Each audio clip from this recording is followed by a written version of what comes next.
अच्छा वादा निभाया है कल्याणी, जन्मों तक साथ निभाने का कहा था, और यूं मुझे अकेला छोड़ के चली गई। किसके सहारे?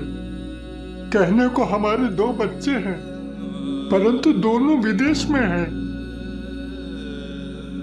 कल्याणी, तुमने अपने बच्चों को पालने पोसने में कोई कसर नहीं छोड़ी। आज दुनिया की सबसे बड़ी कंपनी में दोनों काम कर रहे हैं। ये तो अच्छा है कल्याणी कि दोनों एक ही जगह हैं। छोटा आ गया है, बड़ा शायद कल आएगा। तुम्हारी इच्छा जरूर पूरी होगी। पता करता हूं, मैं चिंटू से पता करता हूं कि मुन्ना की कोई खबर है कि नहीं। रमेश आया साहब। जी जी जी साहब। तो तुम यहीं बैठो तुम। जी साहब। मैं चिंटू से मिल के आता हूँ। हाँ साहब।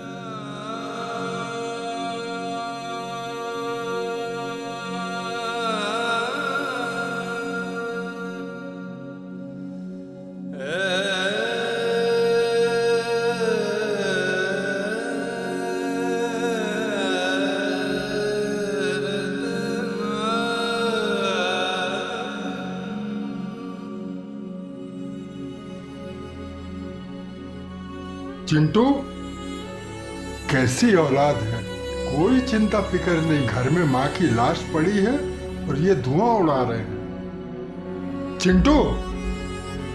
हाँ हाँ हाँ पापा। मुन्ना की क्या खबर है? पापा, his phone is not working. Don't worry, morning तक आ जाएंगे भैया। अरे एक ही फ्लाइट से आ जाना था ना दोनों को। डोंट यू वरी पापा, कल भैया आ जाएंगे, आप चिंता मत करो। अरे चिंता कैसे ना करो बेटा, तुम्हारी माँ की भी इच्छा थी कि बड़ा बेटा चिता को अग्नि देगा, और यही हमारा धर्म भी कहता है। ओह कम ऑन डैड, आज दुनिया चांद पर पहुंच गई है और हम इंडियन अभी भी चांद की पूजा कर रहे हैं। I just forgot about this nonsense thing. हमारे संस्कार हमारा धर्म है बेटा। ये धर्म वर्म सब इंसानों को उलझाए रखने का षड्यंत्र है पापा। अच्छा, अरे 4 दिन अमेरिका में क्या रह लिया तू? अपने धर्म और संस्कार तेरे को उलझन लगने लगे हैं। ट्राई टू अंडरस्टैंड पापा। I understand everything.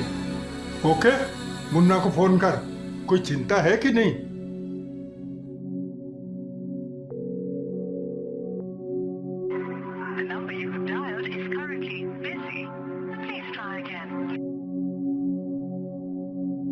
पापा, his phone is not working. मैंने कितनी बार ट्राई कर लिया, भैया का कॉल नहीं लग रहा। पापा आप जाइए और आराम कीजिए। आप 2 दिन से जग रहे हैं पापा, please. I am a soldier बेटा, जागने की आदत है। और जिसकी बीवी की डेड बॉडी 2 दिन से अंतिम संस्कार के इंतजार में पड़ी हुई है, वो कैसे आराम कर सकता है? सुन, मुन्ना को फोन कर, लगे तो बता देना।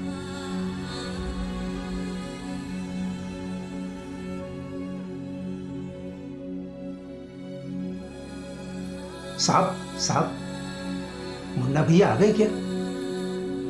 साहब, 2 दिन से मम्मी जी ऐसे ही। आपने भी कुछ खाया पिया नहीं है। मुन्ना भैया आएंगे तो? मेरी बात हुई है, मुन्ना जरूर आएगा। बॉडी 2 दिन से ऐसे ही पड़ी है, आप कहें तो बर्फ मंगवा लूं? अरे इतनी रात हो गई है, अब कहाँ? रहने दे, सुबह तो मुन्ना आ ही जाएगा। ठीक है साहब। मेरी उससे फोन पर बात हुई थी। जी। तू यहीं बैठ, मैं चिंटू से बात करके आता हूँ।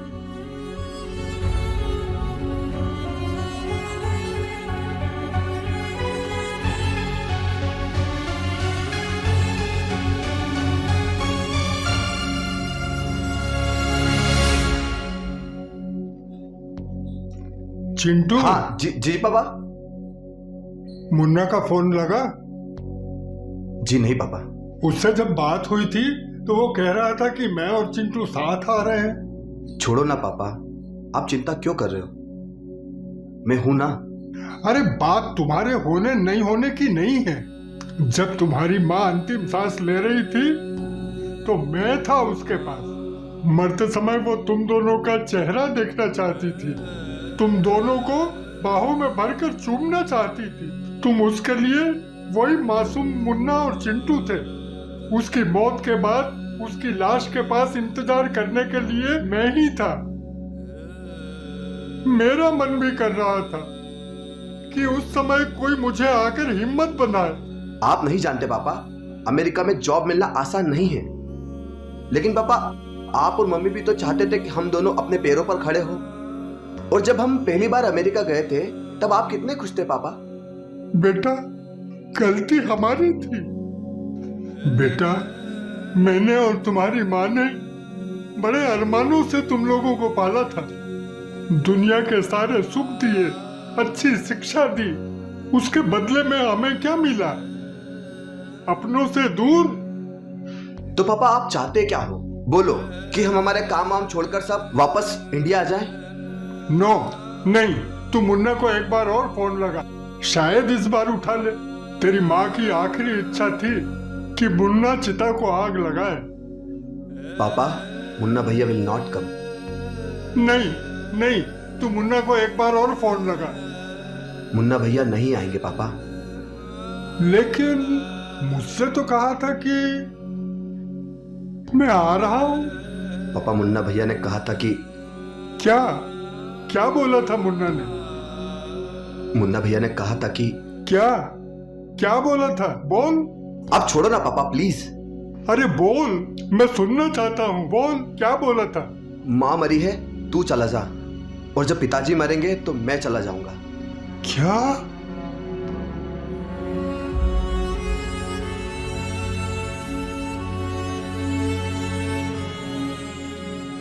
छोड़ो पापा, क्या फर्क पड़ता है? बड़ा बेटा करे या छोटा, ये एक संस्कार मात्र तो है। नहीं, ये एकमात्र संस्कार नहीं है, हमारी रगों में दौड़ता हुआ सनातन है। हर माँ बाप की इच्छा होती है कि उसका बड़ा बेटा उसका अंतिम संस्कार करे। और पापा, जिसका बेटा ही नहीं होता और जो लावारिस होता है, उनका भी तो अंतिम संस्कार होता होगा। हाँ, परंतु हमारे धर्म और शास्त्रों की कुछ परंपरा भी है। हम इंडियन इसी में उलझे पापा। कल शाम की मेरी फ्लाइट है पापा। मम्मी का अंतिम संस्कार करने के बाद मैं वापस चला जाऊंगा। आप सभी रिश्तेदारों को कॉल कर दीजिए ताकि हमें किसी का इंतजार न करना पड़े पापा। मेरी मौत के बाद मेरी लाश को किसी का इंतजार नहीं करना पड़ेगा। घर में तुम्हारी माँ की लाश पड़ी है और तुम्हें इवनिंग फ्लाइट की चिंता है।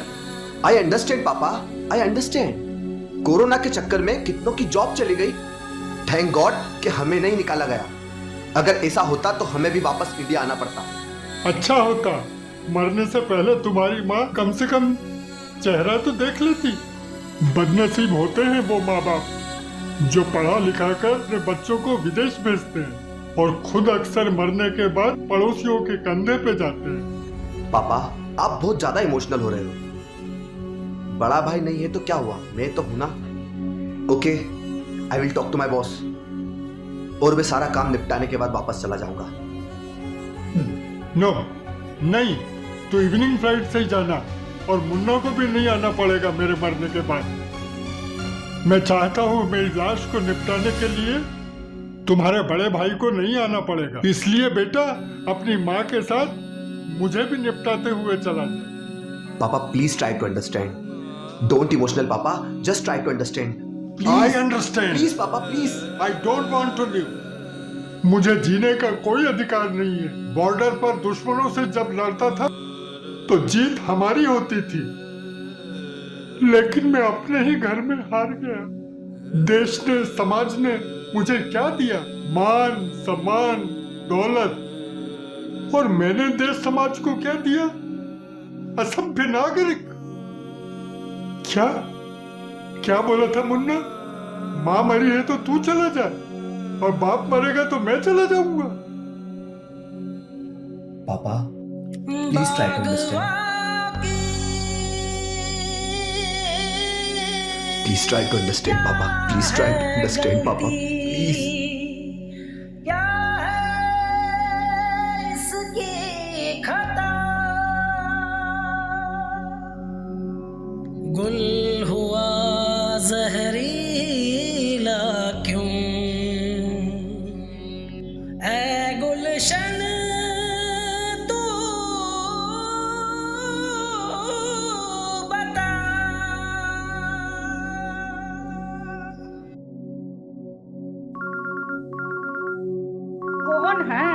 ये आधी रात को किसका फोन है?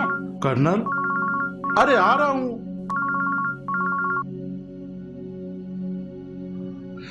हाँ कर्नल साहब, इतनी रात को फोन लगाया, क्या बात है?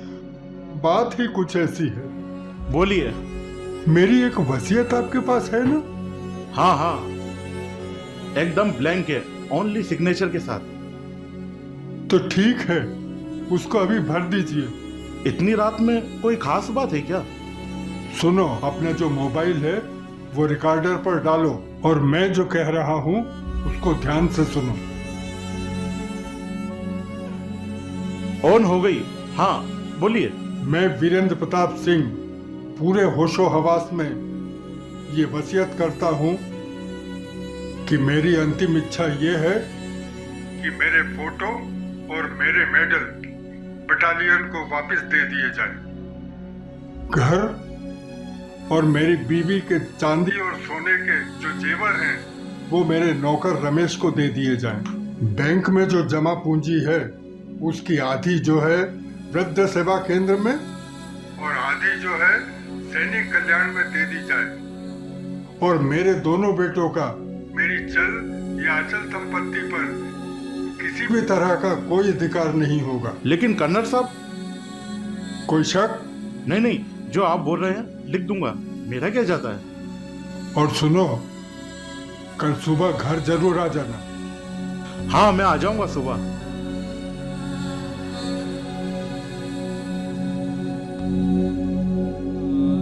पापा, भैया ने डिसाइड किया था कि माँ मरी है तो तू चले जा, मुझे पापा मरेंगे तो मैं चला जाऊंगा।